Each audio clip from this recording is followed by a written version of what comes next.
दीजिए, उनकी कमाई से आप भी खाइए और अपनी कमाई जब देख लीजिए कि बेटा योग्य है, बेटा लायक है, ये मेरी प्रॉपर्टी का सही उपयोग करेगा, तब उसे दीजिए। नहीं तो अपने धन का धर्म कर लीजिएगा, यही तुम्हारी पूंजी बनेगी। नहीं तो वो अधर्म में तो लगा ही देगा, सुरा और सुंदरी में लगा देगा, पी लेगा और स्त्रियों का नाच नचवाएगा। विचार कर लीजिएगा बच्चों को धन देने के पहले। यदि आपका बेटा गलत आचरण करता है और गलत संगत करके आपके धन का दुरुपयोग करता है, तो उसका पाप आपको लगेगा। आपने क्यों दिया गलत व्यक्ति को धन? क्यों दिया? गलत व्यक्ति को, गलत बेटे को बंटवारे में यदि वो योग्य है तो मिलना चाहिए, सपोर्ट होना चाहिए। पर दुरुपयोगी है, गलत राह पर है, तो कितना भी दे दो आप, मिट्टी में मिला देगा। देते जाओ, देते जाओ। इसलिए मैंने विदेश के किसी एक व्यक्ति के बारे में सुना था कि उस व्यक्ति ने, उसकी हजारों करोड़ की प्रॉपर्टी थी, 1-2 करोड़ की नहीं, हजारों करोड़ की प्रॉपर्टी थी, और एक ही बेटा था। और उस पिता ने हजारों करोड़ की प्रॉपर्टी सारी की सारी सरकार को दान कर दी। किसी ने कहा, साहब आपका तो बेटा है और आप प्रॉपर्टी सरकार को दे रहे हैं, बेटे को क्यों नहीं? तब उस बाप ने कहा था कि मैंने जिस टैलेंट से हजारों करोड़ बनाए हैं, वो टैलेंट मैंने बेटे को दे दिया। अब वो टैलेंट उसको दे दिया, अब वो चाहे तो हजारों करोड़ वो खुद बना ले। अब मैंने जो बनाया है मैं दान कर रहा हूं, जिस टैलेंट से कमाया है मैंने टैलेंट दे दिया है। भाई सूत्र ही तो कारगर होता है, सूत्र ही तो कारगर है। तो सूत्र दे दिया, कमाए बेटा अपना। मैं संपत्ति उसे दे दूंगा तो करेगा क्या वो? फिर तो उसे ये लगेगा कि पिता की संपत्ति है, बैठे बैठे खाओ, उल्टे सीधे काम करेगा, सुरा सुंदरी के पीछे भागेगा। जब व्यक्ति खुद से पैसा कमाता है ना, तब 2 पैसे की वैल्यू समझता है, और फोकट का मिल जाए तो उस पैसे की वो वैल्यू नहीं करता। हाँ या ना? हाँ या ना? इसलिए आप अपने बच्चों को पहले कमाने दीजिए, कंधे मजबूत कीजिए, उनको परखिए कि ये बच्चे मेरे कितने योग्य हैं। पहले से ना पकड़ा दीजिए उनको। मैंने 7वीं क्लास में एक पाठ पढ़ा था, मुंशी प्रेमचंद्र की एक कहानी मैंने पढ़ी, हमारी हिंदी की बुक में थी ये कहानी। मुंशी प्रेमचंद्र इसको लिख रहे हैं। कहानी का नाम था अपनी कमाई। अपनी कमाई। इस अपनी कमाई को किस प्रकार से लिखा मुंशी प्रेमचंद्र जी ने, जरा सुनिएगा। मैया बैठ जाइए शांति से, शांति से केवल कथा सुनिएगा।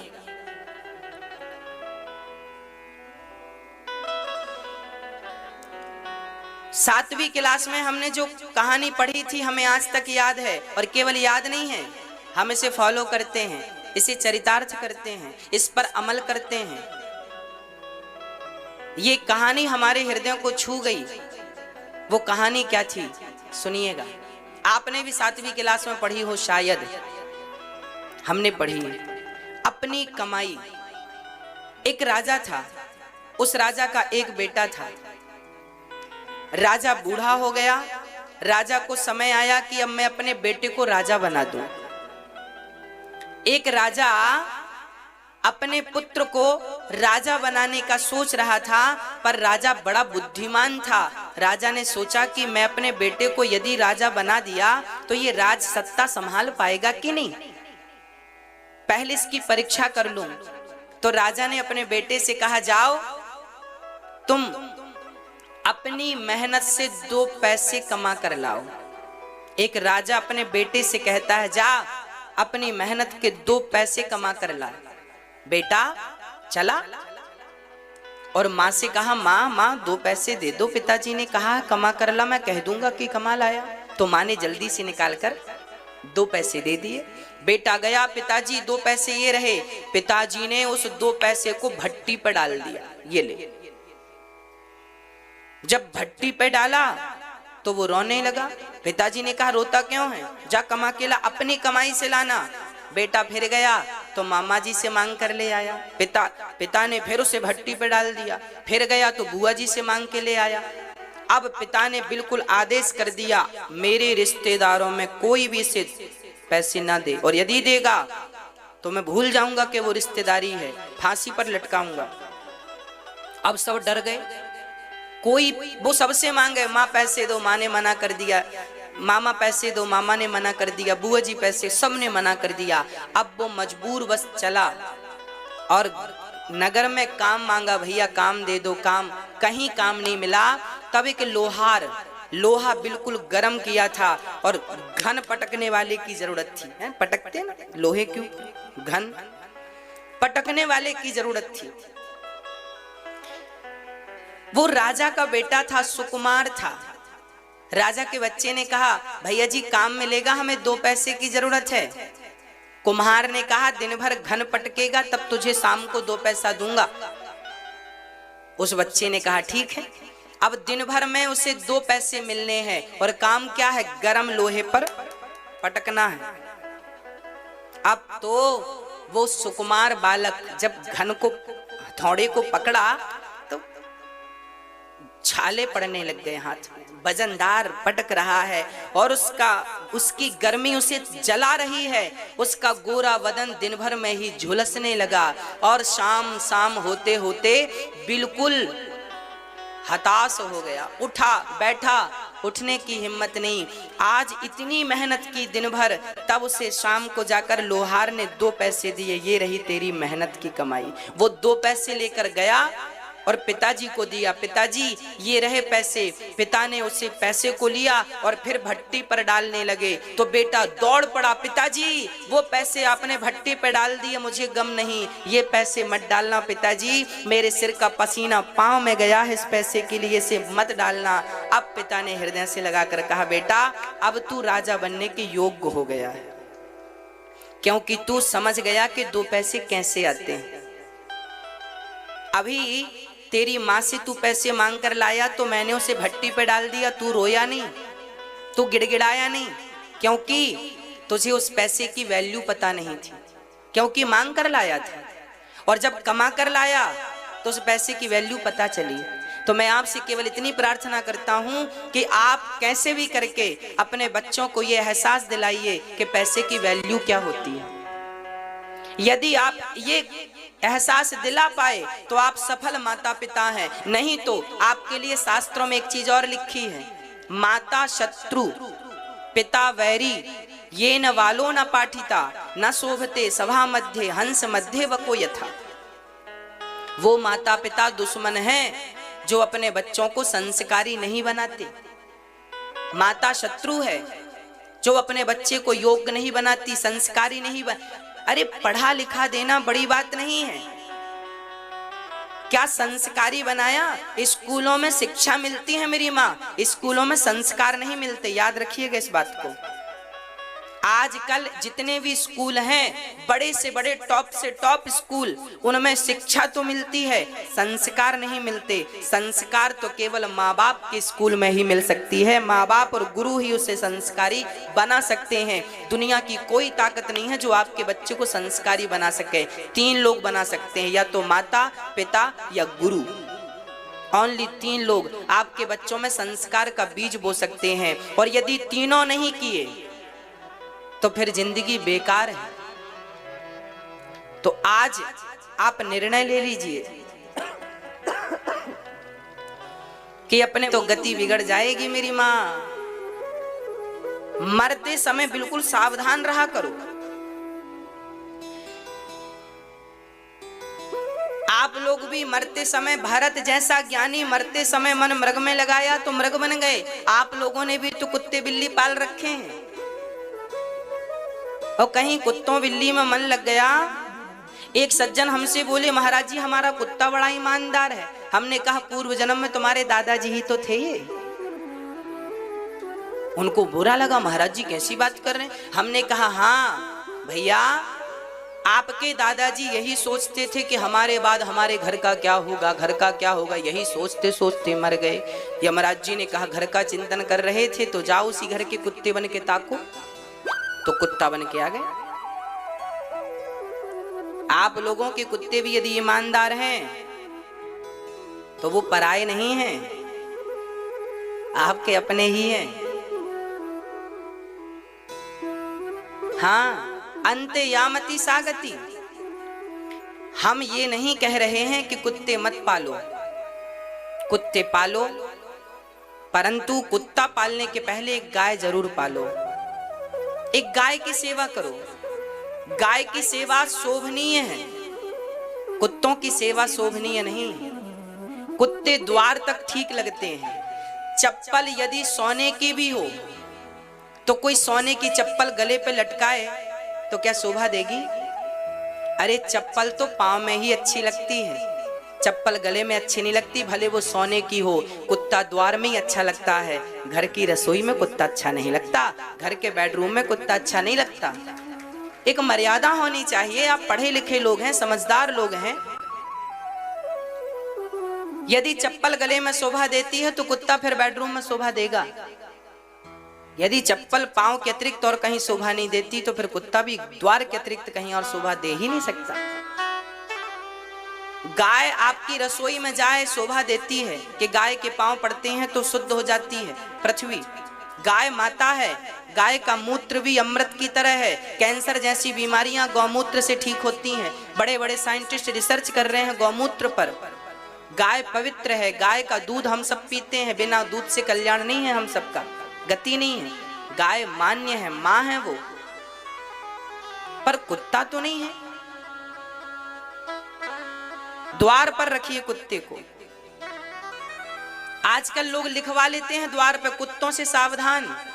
अब बताओ, द्वार पर लिखा है कुत्तों से सावधान, तो बताओ ये घर किसका है? घर किसका है बताओ? देखने से तो यही लगता है कुत्तों का घर है, कुत्तों से सावधान। घर ही कुत्तों का है, लिखा ही कुत्तों से सावधान, यहां रहते ही कुत्ते हैं। लिखा ही उनने खुद लिखा है, हम तो केवल व्याख्या कर रहे हैं। अब देखिए, ये पढ़े लिखे लोग हैं, लिखवा रहे हैं कुत्तों से सावधान। लो, ये पढ़े लिखे, पता नहीं क्या पढ़ लिया। अरे भारत ऐसा नहीं था जैसा लोगों ने बना दिया। भारत कैसा था? विभीषण जब लंका हनुमान जी गए तो हनुमान जी ने लंका में विभीषण की कुटिया देखी, सबसे अलग थी। कैसे अलग थी? लिखा हुआ था उस कुटिया में, राम नाम अंकित ग्रह, शोभा वर्णि न जाय, नव तुलसी का वृंद तहाँ, देख हरस कपीरा। विभीषण जी की कुटिया में राम लिखा था, राम। तुलसी का बिरवा लगा था, पौधा लगा था। एक तरफ शंख बना था, एक तरफ चक्र बना था। अरे जब घर के द्वार पर चक्र बनेगा और घर के द्वार पर शंख बनेगा तो जहां शंख बनता है वहां सरस्वती की उपस्थिति होती है, और जहां चक्र होता है वहां स्वयं भगवान होते हैं।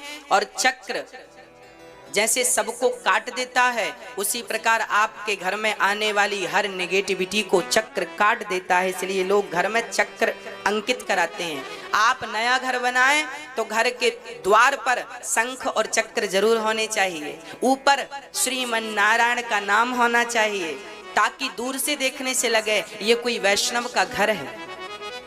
तुलसी सामने हो ताकि देखने से लगे ये कोई वैष्णव का घर है।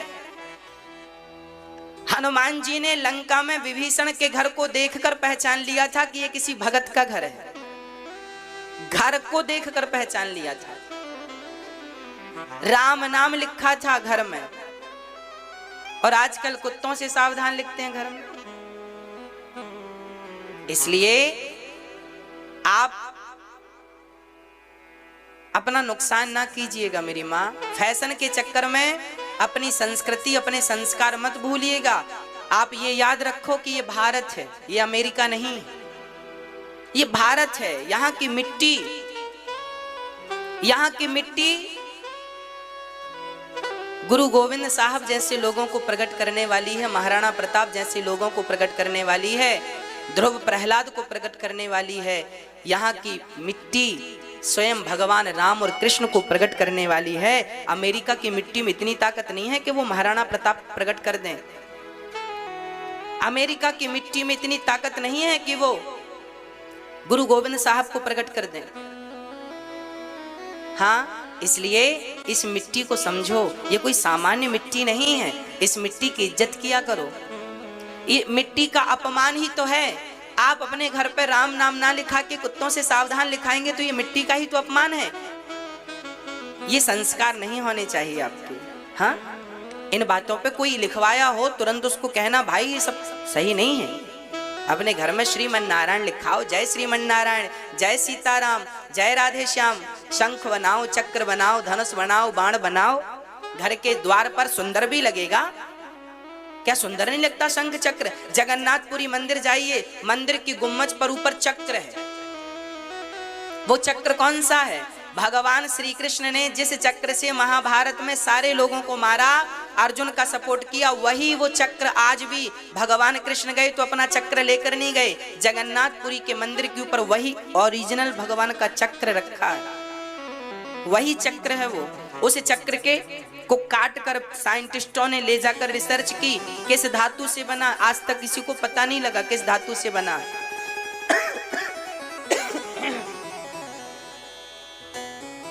ये जगन्नाथपुरी का दर्शन आप कर रहे हैं, मंदिर का दर्शन कर रहे हैं टीवी पर।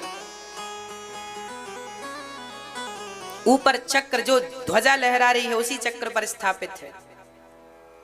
प्रिय भक्तों, आप अपने संस्कारों की ओर बढ़िए, अपनी संस्कृति की ओर बढ़िए। किसी और संस्कार, किसी और संस्कृति को फॉलो करने की जरूरत नहीं। आपकी कम है क्या? हमारे यहाँ कितना, हमारे यहाँ वेद हैं, पुराण हैं, गुरुवाणी है, क्या ये कम पढ़ रहे हैं? पहले इनको तो धारण कर लीजिए, इसके बाद फिर हम आगे कुछ सोचेंगे। इतने से तो हमारा उद्धार हो जाएगा, इतने से तो हमारा कल्याण हो जाएगा। क्या हमारे वेद कम हैं? क्या हमारे पुराण, क्या हमारे राम कम पढ़ रहे हैं, कृष्ण कम पढ़ रहे हैं?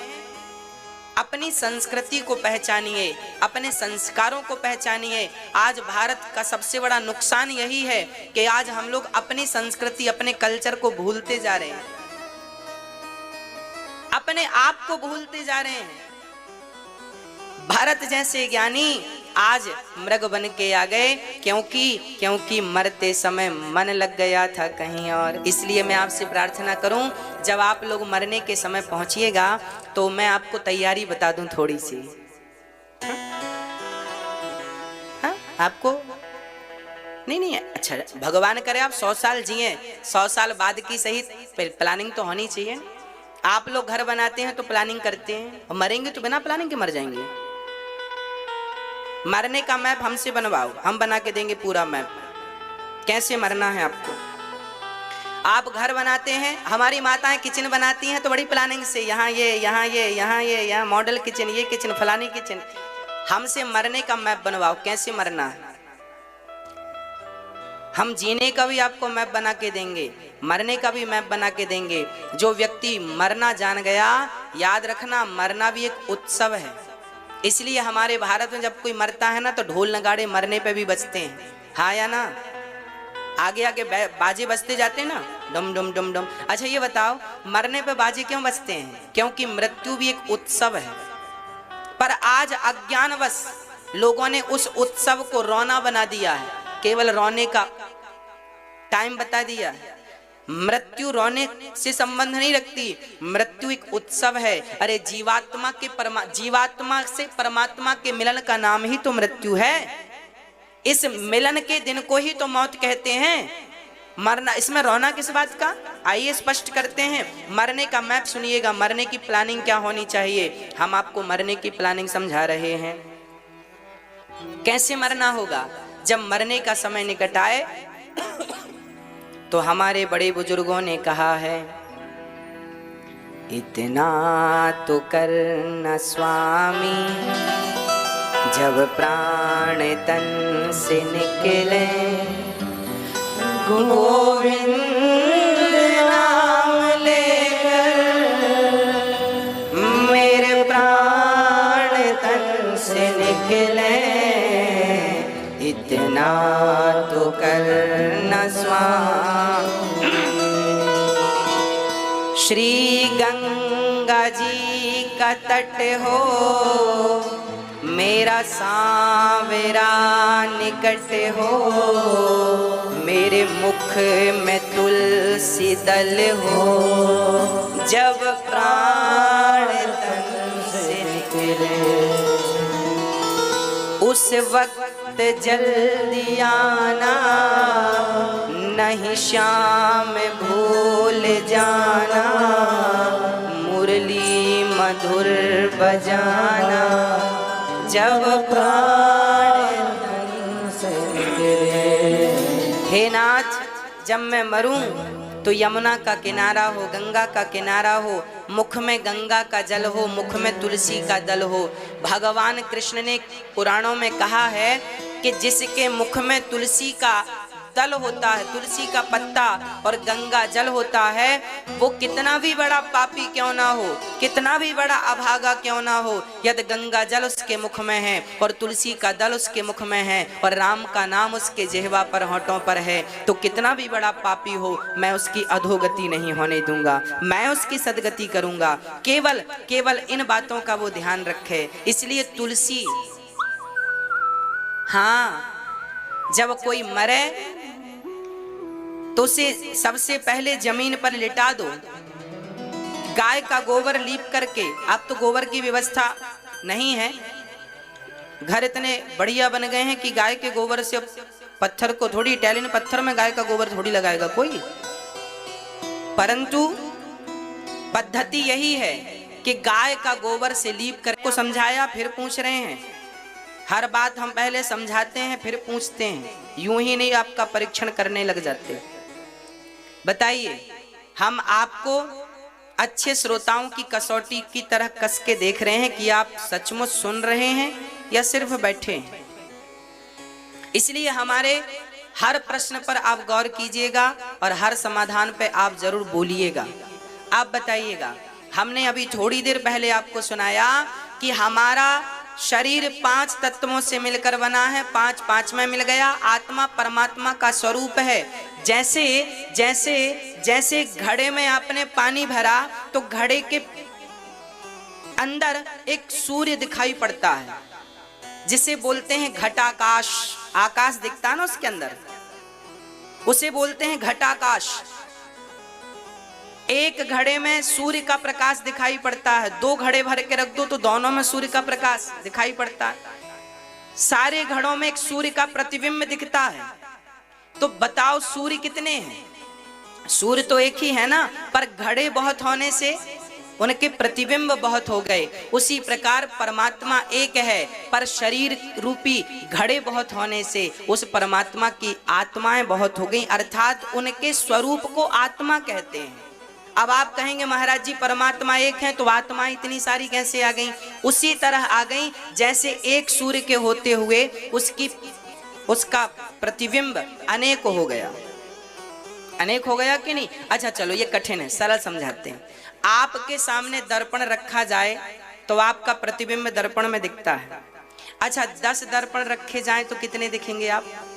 आपके सामने 1000 दर्पण होंगे तो आप कितने दिखेंगे? तो क्या आप 1000 हैं?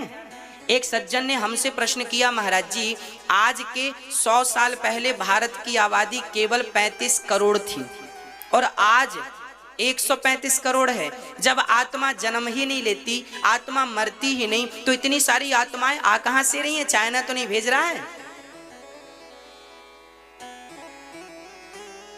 भाई। जब आज के 100 साल पहले भारत की जनसंख्या केवल 35 करोड़ थी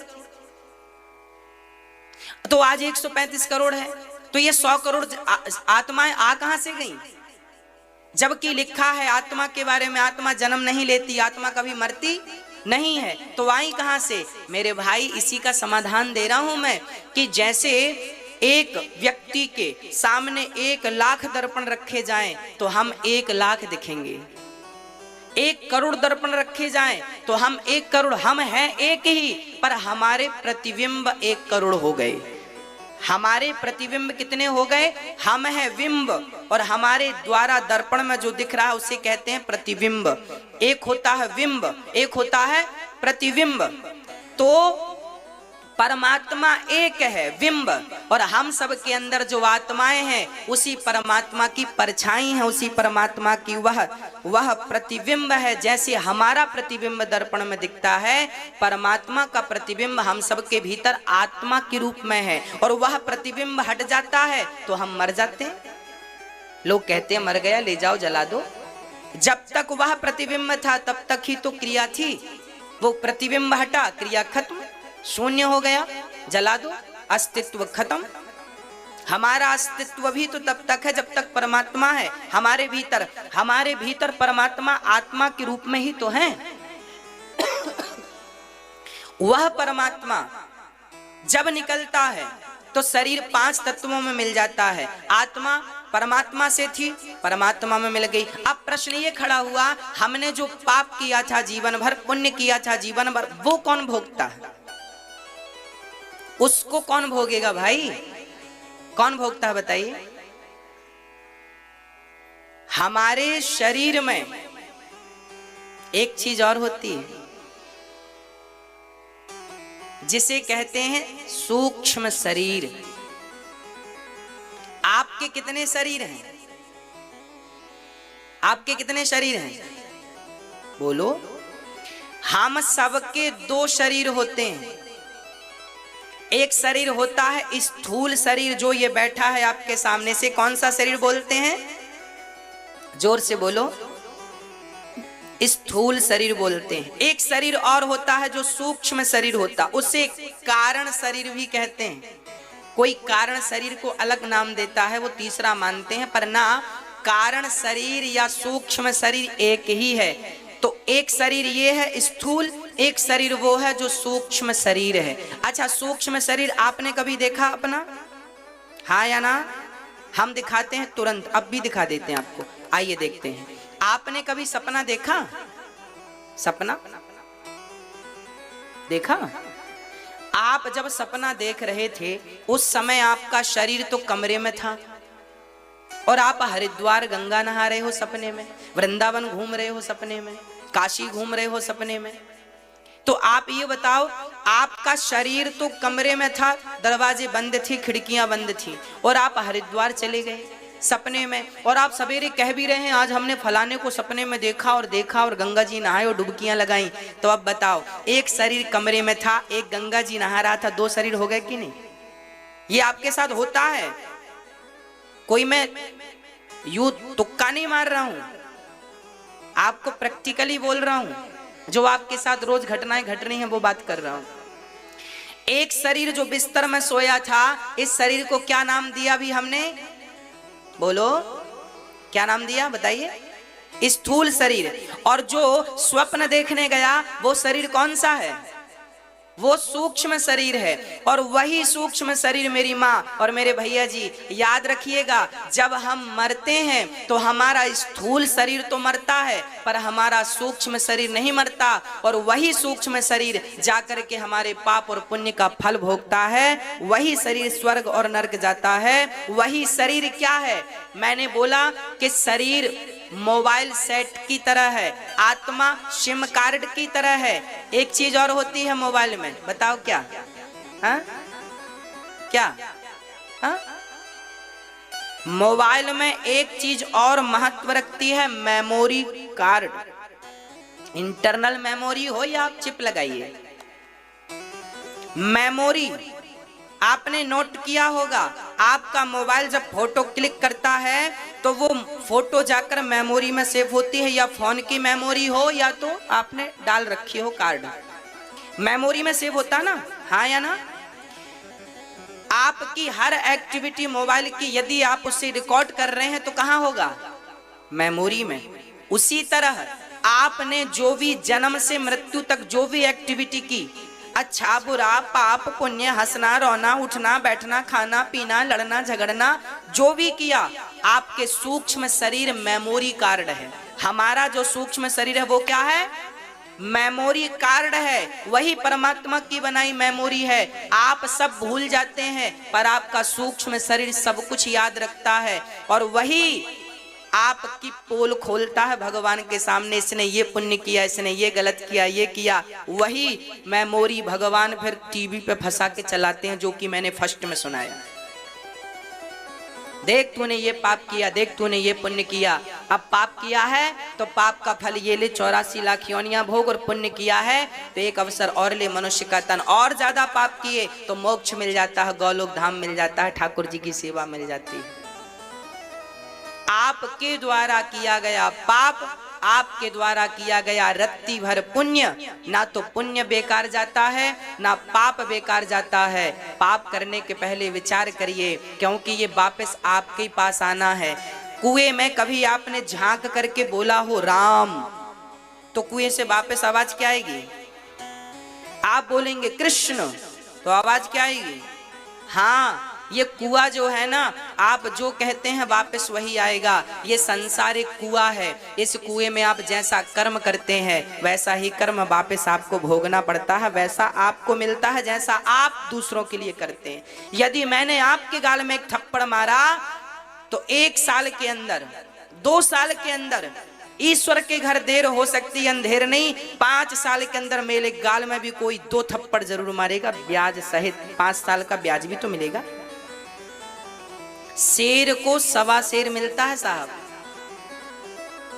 आपने किसी निरापराधी पर यदि आपने एक थप्पड़ मार दिया, किसी गलत आरोप पर किसी को आपने एक गाली दे दी, आपने किसी को यूं ही बिना उसकी गलती के आपने निर्दोष को एक गाली दी, तो उसके द्वारा ना सही किसी और के द्वारा तुम्हें गालियां जरूर मिलेंगी। एक थप्पड़ तुमने मारा, तुम्हें भी पड़ेंगे। तुमने जो जो व्यवहार सामने वाले के साथ किया है वही व्यवहार तुम्हारे साथ होगा। भूल मत जाना, परमात्मा की अदालत है, हिसाब सबका होगा, बचेगा कोई नहीं। जैसी करनी वैसी भरनी, आज किया कल पाएगा। चढ़ता सूरज धीरे धीरे ढलता है, ढल जाएगा। आज तक कोई बचा कि आप और हम बचेंगे? रावण जैसे कर्म करके बच ना सके, कंस जैसे ना बच सके, तो हम और आपकी गति क्या है? इसलिए पाप करने से बचना, क्योंकि मिलना जरूर है। राम जी को 14 साल का वनवास मिला, ये किसी का अपराध नहीं था, ये राम के कारण ही राम को वनवास मिला था। राम जी को श्राप दिया था ना नारद जी ने, पिछले जन्म में राम ये भगवान थे। तो भगवान राम तो भगवान है ना, उनकी मर्जी के बिना पत्ता नहीं हिलता। वनवास कौन भेजेगा? अरे राम अपनी मर्जी से गए वनवास, रावण इत्यादियों को मारना था। तो भगवान आज में दूध पी रहा है, इन्होंने अभी जन्म ही लिया है, ना तो पाप किया है ना तो पुण्य किया है, परंतु पिछले जन्म में जो पुण्य करके आया था वो आज सोने की चम्मच में दूध पी रहा है। और जो पिछले जन्म में पुण्य करके नहीं आया, हिसाब किताब बराबर था, थोड़ा सा पुण्य था जिसके कारण केवल मनुष्य का तन मिला, तो ये लो मिल गया मनुष्य का तन, पर बड़ी गरीबी मिली है। तुम्हें 2 रोटी के लिए भी स्ट्रगल करना पड़ रहा है। भगवान ने तुम्हारे पुण्यों के बल से तुम्हें मनुष्य तो बना दिया है, पर रोटियों के लिए भी तुम्हें स्ट्रगल करना पड़ता है, जबकि आप और हम सबको रोटियों के लिए तो स्ट्रगल नहीं करना पड़ता। भगवान ने तो खूब रोटियां दी हैं, बढ़िया पहनने को कपड़े दिए हैं, खाने को रोटियां दी हैं, रहने को घर दिया है। भूखे तो नहीं मरते ना हम लोग, भूखे तो नहीं सोते ना हम लोग। कई लोग भूखे सोते हैं, क्यों? कौन सा पाप किया उस बच्चे ने जो भूखा रहता है? उसे तो गाय का भी दूध नहीं मिलता, और ये सोने की चम्मच में दूध पी। इसका तात्पर्य यही है, इसने पूर्व जन्म में पुण्य किया है तो विधाता ने आज सुख समृद्धि से नवाजा है। और इसने पुण्य कम किया है, तो देख तेरे कम पुण्य के कारण तेरी ये स्थिति है, परंतु अवसर दिया है, अभी भी तू अच्छा कर्म करेगा तो तू धनवान आगे बन सकता है, और फिर कर्म बिगड़े तो अभी तो मनुष्य भी बना है, अगले जन्म में इसकी गारंटी नहीं है कि तू मनुष्य का चोला भी पाएगा। हाँ, और आप लोग जो धनवान हो, आप ये ना सोचा करो कि हम तो धनवान हैं, हाँ इस जन्म में हो ना, अगले जन्म में बनने के लिए जो आप दान कर रहे हैं, पुण्य कर रहे हैं, यही आपको अगले जन्म में मिलेगा। एक किसान रोता रोता गुरुजी के पास गया, गुरुजी हमारी खेत में कुछ फसल नहीं आई, कोई फसल नहीं आई, और हमारे पड़ोसियों की बढ़िया बढ़िया फसल बढ़िया झूम रही है। गुरुजी बोले तूने बोया क्या था? बोले हमने खेत में कुछ नहीं बोया था इस बार। गुरुजी ने कहा पागल हो गया, जब बोया ही नहीं था तो फसल आएगी कहां से? पड़ोसियों ने बोया था, उनका खेत हरा भरा है, तुमने बोया नहीं। अरे पागल, फसल अच्छी लाने के लिए खेत में बोना पड़ता है, अगला जन्म अच्छा बनाने के लिए इस जन्म में अच्छे कर्मों के फल, अच्छे कर्मों के बीज बोने पड़ते हैं, अच्छे अच्छे कर्म करने पड़ते हैं। अच्छा करोगे तो अगला अच्छा होगा, तब अच्छा किया था तो अब अच्छा है, अब अच्छा करोगे तो तब अच्छा होगा। और यदि अच्छा नहीं करोगे तो हम सभी को भी एक एक रोटी के लिए भी मोहताज होना पड़ सकता है। कर्मन की गति न्यारी, राम जो भगवान कल राजा बनने वाले थे, उन्हीं को उसी समय, जिस समय राजा बनना था उसी समय वनवास हो गया, 14 साल का वनवास मिल गया। तो कब कौन सा समय आकर खड़ा हो जाए कोई नहीं जानता, इसलिए आप बढ़िया बढ़िया कर्म करते रहो, समय है तो सदुपयोग करते रहो। राजा रहुगण को ज्ञान दिया भरत जी ने कि देख, शरीर 5 तत्वों से है, आत्मा परमात्मा से है, हमारे कर्मों का फल भोगेगा कौन? हमारा सूक्ष्म शरीर भोगेगा। और प्रश्न ये खड़ा हुआ, एक प्रश्न यहाँ और बड़ा गंभीर है, उसका भी मैं समाधान आपको देना ही चाहूंगा। अच्छा ये बताओ, हमारे शरीर में जब हमें फोड़ा होता है तो फोड़े का दर्द किसे होता है? उस दर्द का अनुभव कौन करता है? आपकी कमर में दर्द है, सिर में दर्द है, ये जो दर्द नाम की चीज है, इस दर्द का अनुभव करने वाला कौन है? बताओ, जल्दी से बताओ। दर्द का अनुभव कौन करता है? शरीर करता है, मन शरीर करता है, या सूक्ष्म शरीर करता है, या आत्मा करती है? कौन करता है? सूक्ष्म शरीर या स्थूल शरीर या आत्मा कौन करता है? या पंच तत्व? हम सुख दुख का अनुभव करते हैं ना, फोड़ा है, कमर दर्द है, पांव का दर्द है, कौन अनुभव कर रहा है इस दर्द का? दर्द का अनुभव कौन करता है? हाँ, दर्द का अनुभव भी शरीर नहीं करता और आत्मा नहीं करती, दर्द का अनुभव भी सूक्ष्म शरीर को होता है। अच्छा, सूक्ष्म शरीर को एक नाम मैं और देने जा रहा हूं जो कि आपके लिए और सरल हो जाएगा। इस सूक्ष्म शरीर को ज्ञानी लोग मन भी कहते हैं। जो आप कहते हैं ना मन, ये सूक्ष्म शरीर ही हमारा मन कहलाता है।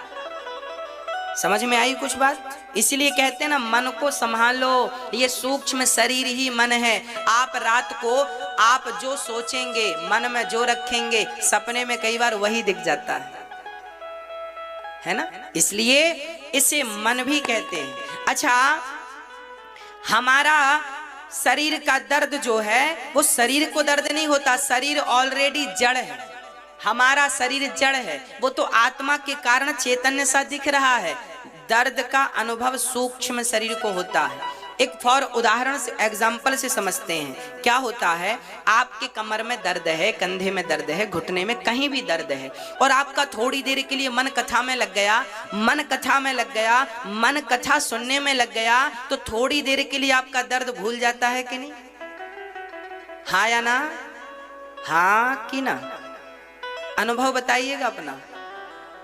इसका अर्थ क्या है? दर्द तो था शरीर में, पर मन उस दर्द से हटकर कथा में लग गया तो उस दर्द की अनुभूति नहीं हुई, उस दर्द का अनुभव नहीं हुआ। इसका अर्थ यही हुआ कि दर्द का अनुभव करने वाला शरीर नहीं था, दर्द का अनुभव करने वाला भी हमारा मन ही होता है, सूक्ष्म शरीर ही होता है ना।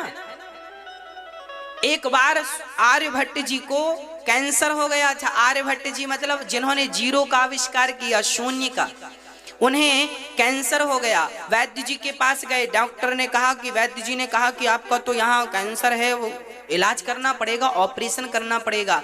तो लेट गए आर्यभट्ट जी, करो। अरे उन्होंने कहा उस जमाने में शून्य का इंजेक्शन नहीं था कि शून्य करके आपका चीरा फाड़ी करते, अब जिंदा बॉडी को कैसे चीरा फाड़ी करें, दर्द होगा ज्यादा। वैद्य जी ने कहा आप लेट जाइए। आर्यभट्ट जी लेट गए। आर्यभट्ट जी गणित के ज्ञानी थे, उन्होंने अपने दिमाग में इतना कठिन सवाल खोज लिया और पूरा माइंड, पूरा मन, पूरा दिमाग लगा दिया उस सवाल के हल में, क्या होना चाहिए क्या। और यहाँ वैद्य जी चीरा फाड़ी करके दवाई भर के बढ़िया टांके कर दिए और तब तक उनके सवाल का हल मिल गया। आर्यभट्ट जी ने कहा वैद्य जी आपने इलाज नहीं किया। अरे इलाज सफल रहा, आपका हो गया। अब उन्होंने देखा, अब उन्हें दर्द हुआ, छाती पकड़ ली, चिल्लाने लगे बहुत दर्द हो रहा है, बहुत दर्द हो रहा है। अभी तक दर्द नहीं हुआ, अब दर्द हो रहा है। क्यों? क्योंकि अभी तक शरीर से मन अलग था, अभी तक शरीर से मन अलग था। अब मन शरीर में आ चुका है, पूरी गति, पूरा खेल इस मनीराम का है। मैंने कल भी कहा था आपको, ये मन जो है यही भवसागर से पार लगाएगा और यही नरक में ले जाएगा। मन भगवान में लग जाएगा तो भवसागर से पार लगा देगा, और मन संसार में लगा रहा तो लुटा डुबा देगा, ये लुटिया डुबा देगा। इसलिए इस मन को संभालना जरूरी है। इसलिए मन से सदा कहो, मन भगवान में लग, राम नाम जप, कृष्ण नाम जप, अपने कर्मों को सुधारिए, अपने जीवन को संवारिए। राजा परीक्षित ने सुखदेव भगवान ने कहा 28 प्रकार के नरक होते हैं, जो जैसा पाप करता है उससे वैसे नरक में भी भोगना पड़ता है। जैसा करोगे वैसा भरोगे। आपने एक मछली खाई है जीवन में, तो जितना वो तड़पी है किसी ना किसी जन्म में तुम्हें भी इतना तड़पना ही पड़ेगा। जितनी मुर्गी तड़पी होगी अपने जिंदगी बचाने को और आपने उसे निगल लिया, उसके बदले आपको भी तड़पना ही पड़ेगा। 1000 मुर्गियां खाई हैं तो 1000 मुर्गियों की तड़प जोड़ दो, कितनी हुई? वो तड़प तुम्हें भोगनी पड़ेगी किसी जन्म में। बचेगा कोई नहीं। आज तक कोई बचा परमात्मा की निगाहों से कि आप और हम बचेंगे? इसलिए भगवान लाख आंख से देख रहा है तुझे देखने वाला, सच की खेती कर ले चतुर नर, समय गुजरता जाता। मेरे मालिक की दुकान में सब लोगों का खाता, मेरे मालिक की दुकान में सब लोगों का खाता। किसी को कौड़ी कम नहीं देता, किसी को दमड़ी ज्यादा, समझदार तो चुप रह जाता, मूर्ख शोर मचाता। मेरे मालिक की दुकान में सब लोगों का खाता। इसलिए कहते हैं अच्छी करनी कर लो रे भैया, कर में न करियो काला। लाख आंख से देख रहा है तुझे देखने वाला, सच की खेती कर लो चतुर नर, समय गुजरता जाता। मेरे मालिक की दुकान में सब लोगों का खाता। हाँ, तो 28 प्रकार के नरक से कोई बचना चाहे कैसे बचेगा? बोले भगवान का नाम जप के। कोई कितना भी बड़ा पापी है, यदि भगवान का नाम जपता है तो उसे निश्चित मानिए उसकी मुक्ति हो जाएगी, उसका उद्धार हो जाएगा। इसलिए हम आपसे कहा करते हैं कि काम करते रहा करो और मन में नाम जपते रहा करो। श्रीमन नारायण नारायण नारायण, श्री कृष्ण श्री कृष्ण श्री कृष्ण, जय सीताराम सीताराम सीताराम सीताराम, राम राम राम राम राम राम, हरे कृष्ण कृष्ण कृष्ण कृष्ण। काम करते रहो और नाम नाम ही हमें भव सागर से पार लगाएगा, केवल नाम एक आश्रय। अजामिल नाम के एक पंडित जी थे, सुनिएगा। अजामिल नाम के एक पंडित जी थे। ये पंडित जी बड़े विद्वान थे, पर एक वैश्या से संगति कर ली और वैश्या से विवाह कर लिया तो सदाचार नष्ट हो गए। दास्याः संसर्ग दूषिता कान्य कुब्जे दुजाः कश्चित दासी पति रजामिला नामना नष्ट सदाचारो दास्याः संसर्ग दूषिता। एक अजामिल नाम के ब्राह्मण ने एक दासी से विवाह कर लिया और सदाचार नष्ट हो गया। देखिए, विवाह कहाँ करने चाहिए? अपने अपने वर्ग में विवाह करना चाहिए। ब्राह्मण को ब्राह्मण के साथ, क्षत्रिय को क्षत्रिय के साथ, वैश्य को वैश्य के साथ, शूद्र को शूद्र के साथ।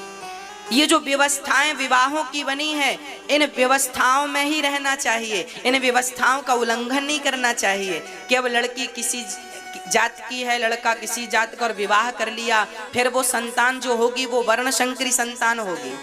लड़का कोई और, लड़की कोई और, शादी हो गई, बच्चा हुआ, उसे वर्णशंकरी कहते हैं। ऐसे से वर्णशंकरता फैलती है।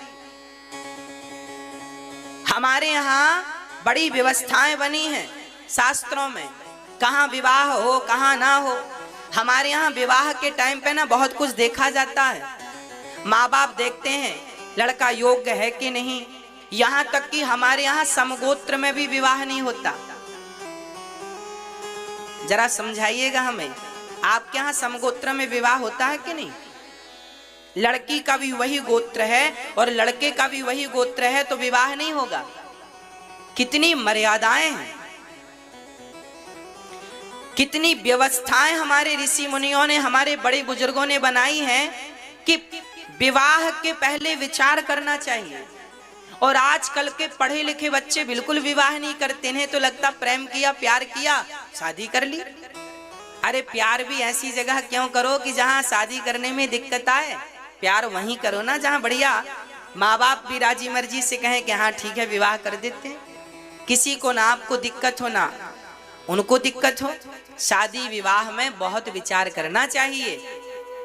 आज हमारे भारत में हमारे नौजवान बच्चे बिल्कुल विचारशील नहीं हैं, जो मन आया वो कर लेते हैं। बिना विचार का जीवन हो गया है, बिना संस्कार का जीवन हो गया है, बिना आचरण का जीवन हो गया है। ये शोभनीय नहीं है, शोभा नहीं देता। ये याद रखिएगा।